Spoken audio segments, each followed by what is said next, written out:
Welcome to Beauty in the Breakup podcast. I am Julie Tootin, and I invite you to the possibility of moving beyond the upset and creating your lighter and brighter future. Welcome to a new episode of Beauty in the Breakup podcast. I'm so excited to have my special guest, Laleh Hancock, with me today. Hi. Hello there. How are you? I'm really good, actually. And I was just admiring your book, Beauty in the Breakup, and just like the cover is so vibrant. Like it really is a different conversation about breakup. Yeah, it's interesting when you choose something again, because this is the second edition with a new cover and a slight change of the content, but most of it is the same. But it's funny, like you learn things as you go along and you get more congruent energetically with what you're creating. So I'm sure that opens up a huge window for you to speak. Oh, yes. I think we could all say that there's moments we've chosen different things and realize plan A didn't work out for whatever reasons, right? But then you gained so much. Today, I thought we would talk about the different possibilities with multiple marriages, multiple breakups, or even just multiple breakups, and what might be possible with that instead of making it wrong and making yourself a failure and so on. Yeah, well, I can say I can raise my hand that I have officially legally been married twice and legally divorced twice. And both of them totally different moments in my lives. And yet I would say they're two of the greatest gifts in my life, so far. Each one, different journeys. One I had children with, one I didn't, but it could have gone so different if I could say that, like both of them could have been moments of fight to get out, change the situation where I would say one, I was very young and I've learned a lot along the way. And like you were saying with this beautiful book that you have, right? It's version 2, and you learned so much along the way of what is like that energy of this beauty in the breakup for you. And for me, with the first marriage, my kids were the number one priority. It was about my kids being happy and making sure that the divorce happened in a way that allowed my ex and I to remain on good terms and, for my kids not to be affected by it. And the second, I would say it was a different family unity with the kids. Okay, but I want to go back to the Oh, kids yeah. because a lot of people are concerned and worried, fearful even, of making a change like that when the kids are involved and they think it's better to stay together. And I mean, there's no right, first of all. Like, if the relationship's not working, being together is showing your kids something that you might not want to be showing them. Well, that was actually one of the things for me. My parents, I grew up with my mom and dad fighting all the time, and they did say all the time that they stayed together for the kids. And as a material of that, I would say I'm a happy person no matter what, but I wouldn't say that that was the best thing to do just for the kids. And so my kids were a year and a half old when I filed for a divorce. And it seemed like a horrible thing. Like, first of all, I have twin girls, and it was like, 2 kids. What am I going to do being a single parent? It's so much easier. Everyone would say to me, it's so much easier. He could take care of the kids while you're sleeping or while you're at work or whatever. And the only thing that would stand out in my universe was I am not interested in living the life my mother did. Yeah. I was not interested in at all being miserable for the next, 16 years until they go to college. Oh Like it my God. just wasn't in my world. Yeah. That's a really courageous move. And at the same time, it sounds like you really had to choose different like you had to see what else was possible. It's funny because back then I really trusted my gut instinct. And it didn't make logical sense, but there was something my gut was like, you have to do this. And I'll tell you, as soon as we separated, like we had the most amazing post marriage relationship, like the friendship that blossomed literally within 24 hours of us legally being in separate homes. Mhm. And I know I had a lot to do with that. And he did too. And it wasn't until my daughter's medical school event right before graduation when I really understood what I chose all those years ago and how it had to happen. Because back then, marriage and divorce rates were high, but it was very different in how people would handle it. It Yeah. really was fight between the couples. And I remember even with the lawyer, I said to him, I'm like, listen, I'm going to write down what our separation agreement's going to be. And I just need you to put it in a formal document. And the lawyer looked at me. He's like, no, no, no, that's not how I do it. Because he was the shark. He wanted to go after him. He wanted to do all these. I'm like, listen, I'm the one who has to live with him and deal with him with these kids. Like, I know I'm the one who has the money, not him. Like, so you chasing after him isn't going to make my life any greater. And he's like, okay, I've got another partner who could take care of this for you. And he did. He was so awesome. He He couldn't was do this it himself. he was this kind man. And I remember even after, we left the courthouse and we were in the elevator with my lawyer and my ex. And he looked at me, he's like, you guys, you are the first divorce I've ever seen that you're in the elevator now talking about, oh, see you Sunday. We're going to go take pictures of the girls. Like, he's like, the kindness I've never experienced before. Yeah. And I didn't know because that was more who I was, my style. Like, I Mm. didn't realize it was so different. Yeah. I noticed that a similar thing with we had a mediator and she was like, "Are you sure you guys want to get divorced? You just seem like you care so much for each other." And it's like, well, yeah, we do. And when you recognize that you can't live together, that doesn't mean that you don't care for each other, that you're not kind to each other. And like the relief of not having to force yourself to do something that doesn't work any longer is so amazing. Like, just let yourself have it and be happy. Yeah. And this is the interesting part because I even had a conversation with my kids, a year and a half. People think, oh, they have no clue what's going on. They had so much awareness of what was going on. And I remember just like our conversations afterwards. And it's really interesting. Like, so often we think the kids have no clue and they don't know anything, but we don't recognize they have so much awareness. And if they see moms happy, they're happy. So seeing two parents fight and, be miserable, like, what are we teaching them? Hmm. And even if you save the fighting for behind closed doors, they sense the stress. Mm-hmm. And then they'll have, behavioral stuff or school will slip or it'll come out in other ways. Yeah. Yeah. Brianna used to have little nightmares while she was sleeping. And it's interesting because I would say him and we didn't really verbally fight, but you could tell there was tension between us. Mhm. And it's interesting, like it went away as soon as we separated. Mhm.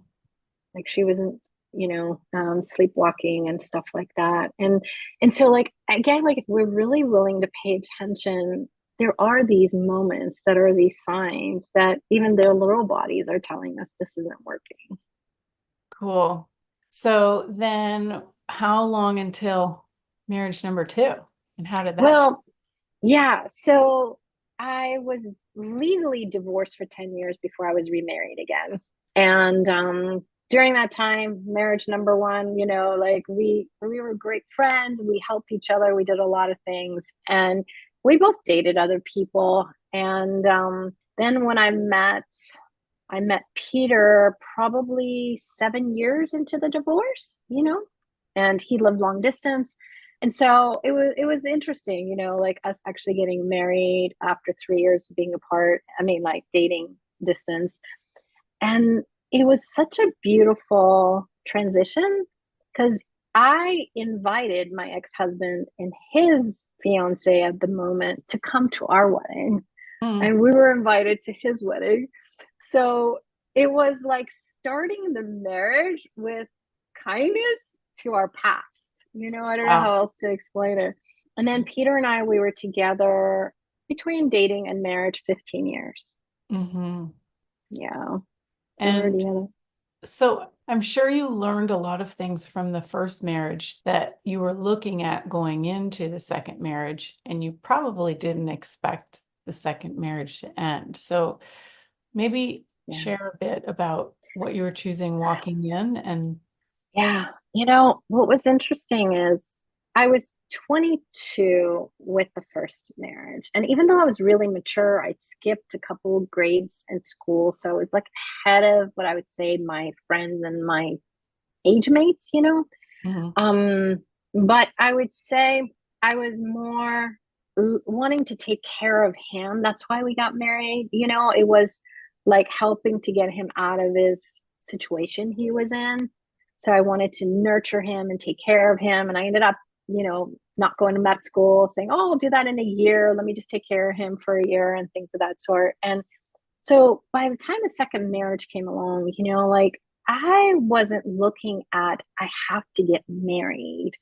It wasn't a have to. I was an executive. I was making great money. My kids, like my life was going well.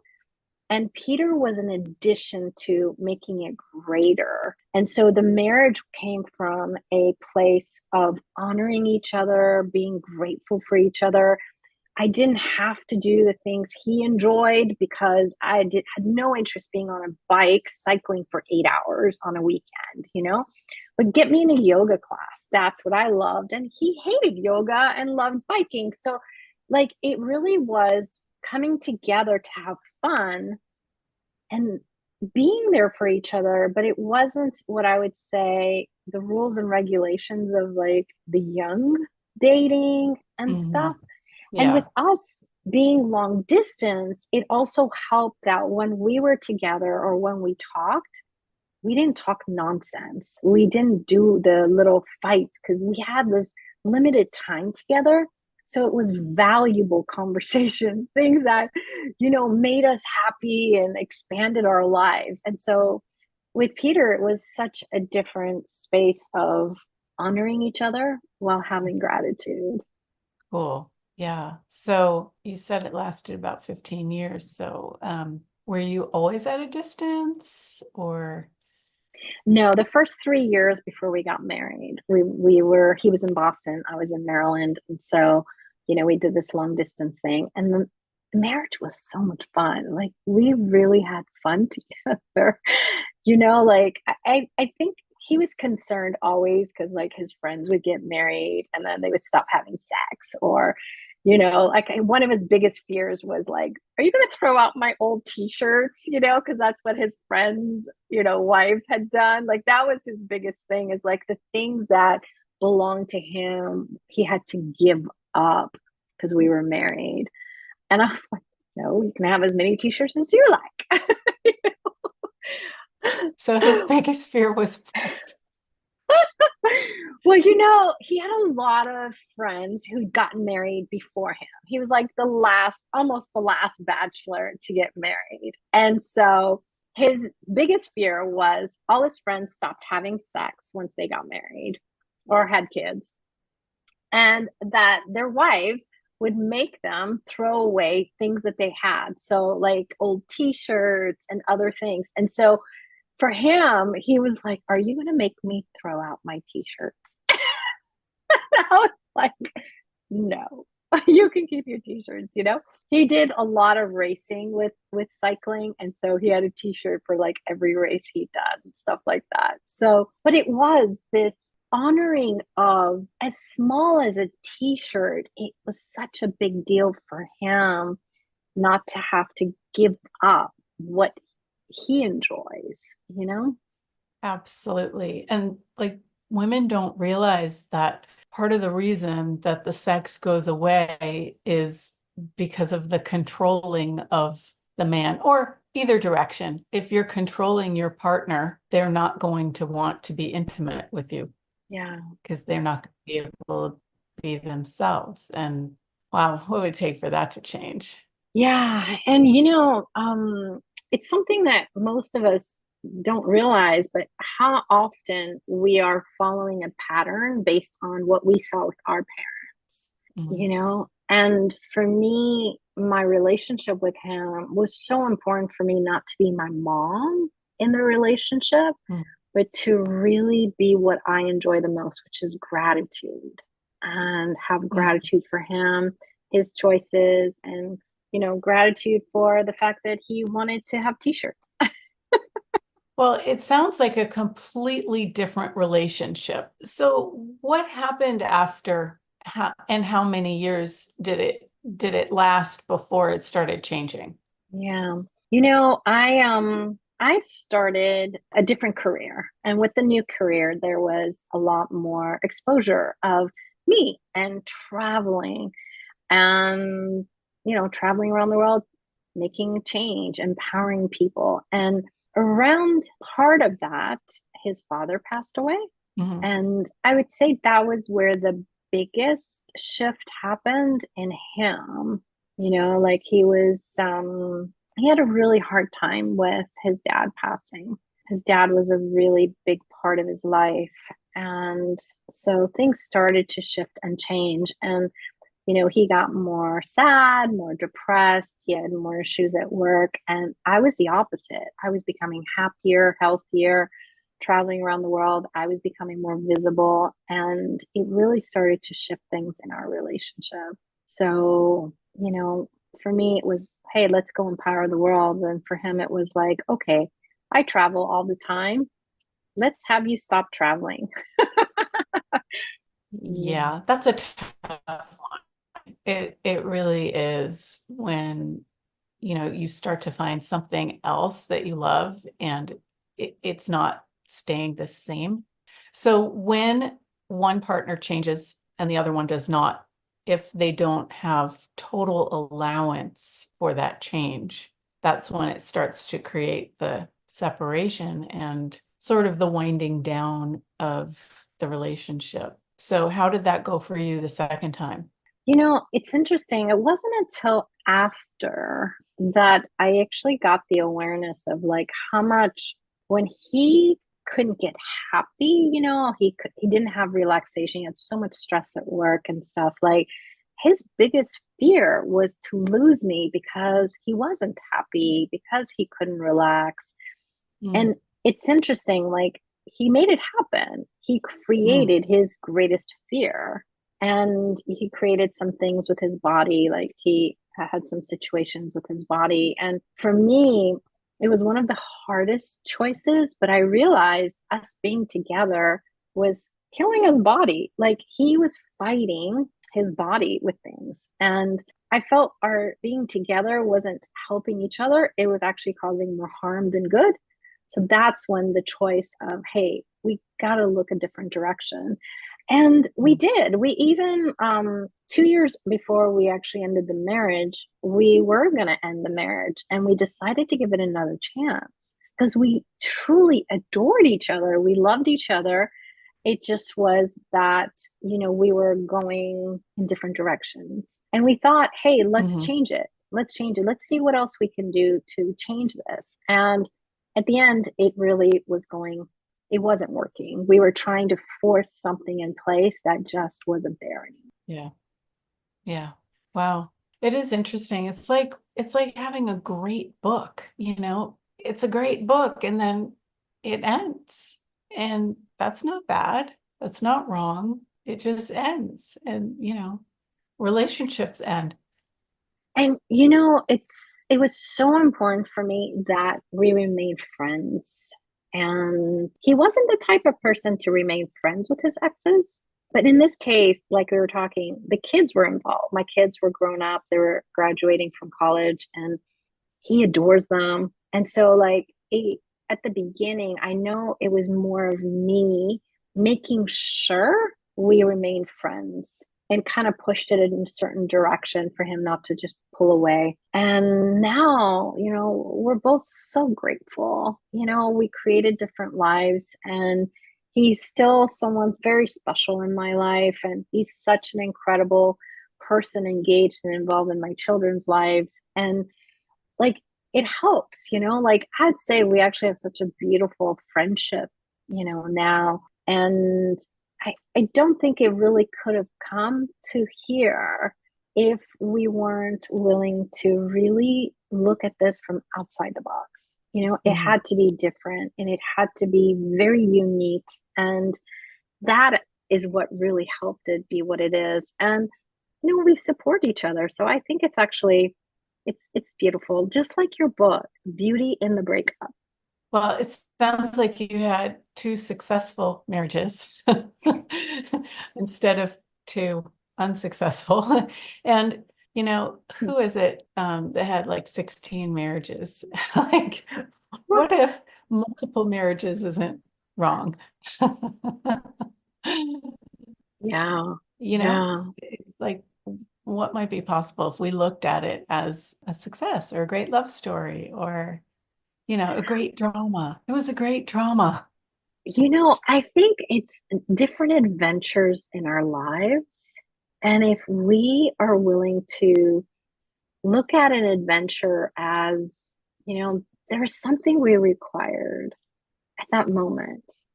And they were part of that journey of that adventure. And then as you change, they change. What if it could be that it becomes a different adventure, but one that doesn't have to look the way that it did before? Cool. Yeah. And I think it would also be really cool if people looked at having previous marriage as experience and wisdom Yeah. learned and instead of like a black mark on the person. Yeah. Yeah. So hopefully people are getting that, all of this is a learning and an adventure and a choice. And what if we're never stuck? What if we can always choose again, no matter what? Yeah. Totally. Well, thank you. Any parting words of wisdom? I think I want to come back to gratitude because there's going to be moments in any relationship, whether it's a lover or a friend or your children, where there's going to be some difficult moments, and if we're willing to be grateful for whatever that is, it changes things. Because the minute you go into wrongness, the more you make it be a problem. Have you noticed you create more problems? But gratitude actually opens the door to a different possibility. And so, whether it's marriage or something else, like, what's the gift in it? What's the gift in this moment, this conversation, even the fight? Like, what did you gain from it? And that's more of what I'd like to focus on in the world is like, what else can we be grateful for? Awesome. Thank you so much. And thank you, everybody, for listening in the future. Yes. Thank you, everyone. Thank you, Julie. So grateful to be here. Thank you for listening to Beauty in the Breakup podcast. If you enjoyed the tools and information in this podcast, please leave a 5-star rating and subscribe to the podcast. And please share it. What will the world be like if more people had access to these tools of creating ease and joy with relationships and even breakups? Thank you.